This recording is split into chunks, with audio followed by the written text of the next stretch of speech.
Assalamualaikum warahmatullahi wabarakatuh. Perkenalkan, nama saya Nova Dea Benaka, absen 13 dari kelas 1 tes 3. Di video kali ini saya akan menjelaskan apa aja icon-icon yang ada di annotation. Icon yang pertama adalah teks, di mana teks digunakan untuk menulis kalimat. Di dalam teks bagi menjadi dua, yaitu multiline teks dan single line. Untuk multiline teks sendiri memiliki shortcut T-Enter. Saya klik, kita klik. Di sini kita klik nama-nama aja ya, dia situ Devi, situ Dendi, terus gimana kita mendapatkan nama-nama ini dari multiline text. Multiline text ini misalnya kalau ingin menghapus satu nama ini harus tidak bisa ya, karena multiline text habis itu multiline text sendiri bisa diedit, itu kita bisa mengedit bold, garis bawah, garis miring, ukurannya itu dan lain-lain sebagainya, dan tempat-tempatnya juga. Untuk yang kedua yaitu single line, itu memiliki shortcut text enter, dimana single line ini tidak bisa itu ya, berbeda dengan multiline text, dan kita tinggal membuat teks text box ini menggunakan garis. Ya, klik, lalu kita tinggal ketik aja misalnya nama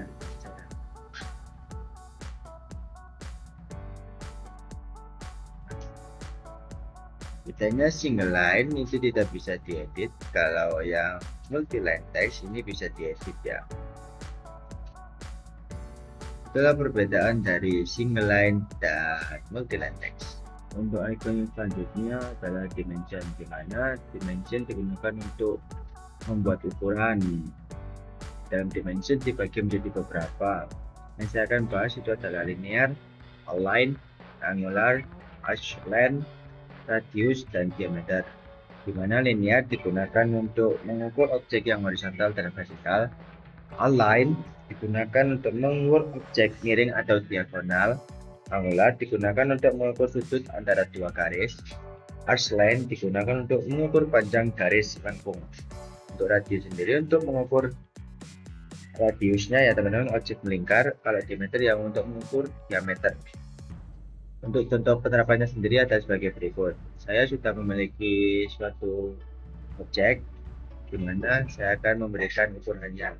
Dimana untuk linear saya gunakan di sini, ini sampai ke sini. Terus itu untuk linear, untuk yang bawahnya juga memakai linear.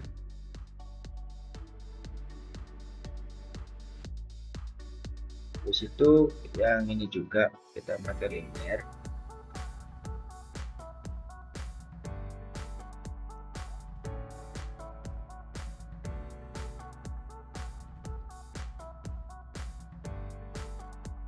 Terus itu untuk yang miring sisi sini kita menggunakan align.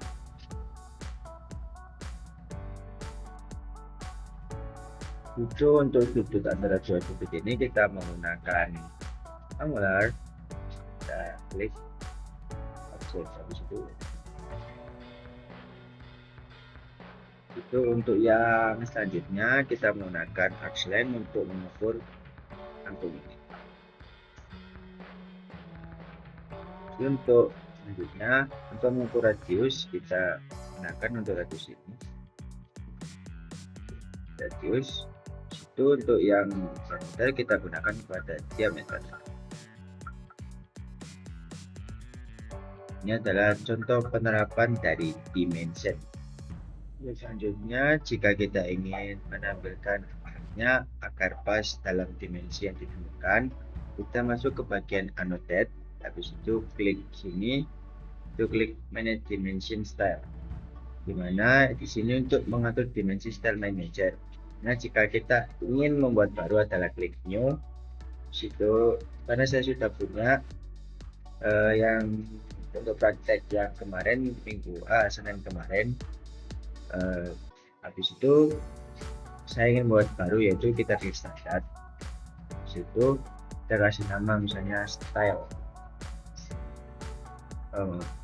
style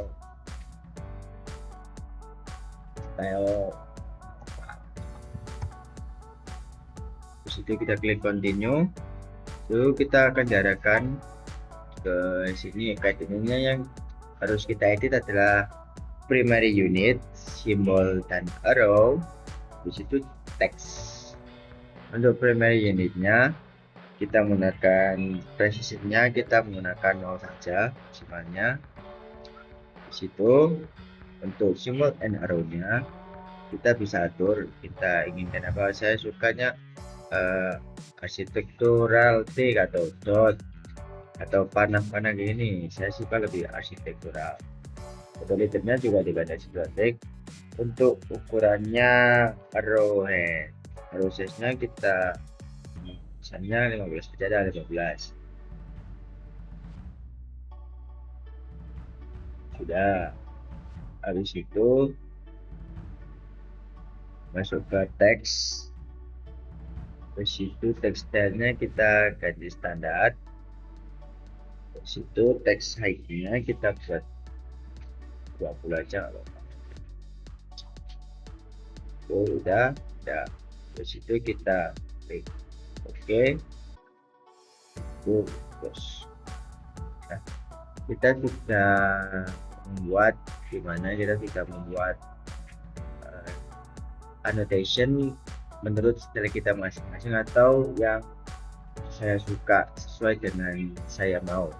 Itu adalah contoh pembuatan dari dimensi dari annotate. Untuk icon yang selanjutnya adalah leader, di mana leader digunakan untuk memberikan nama ya, nama dari kayak misalnya detail-detail kayak detail atap, detail fondasi dan lain sebagainya. Dimana leader dibagi menjadi beberapa, yaitu leader, add leader, remove leader, dan lain. Nah, leader digunakan untuk membuat suatu detail, contohnya kayak gini. Kita klik namanya atap. Nah, karena skalanya terlalu kecil, kita akan misalnya menjadi 30 aja. Kita fix. Nggak kelihatan ya teman-teman, karena terlalu kecil banget. Kita agak besarin 30.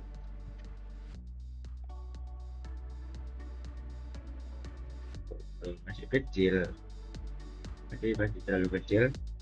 Saya akan besarin.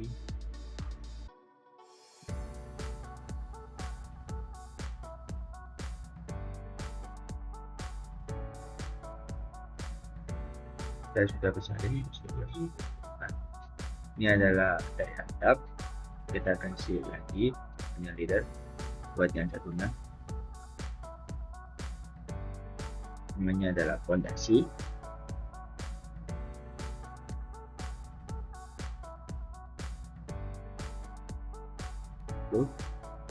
Ini terlalu kecil, harus kita aktif.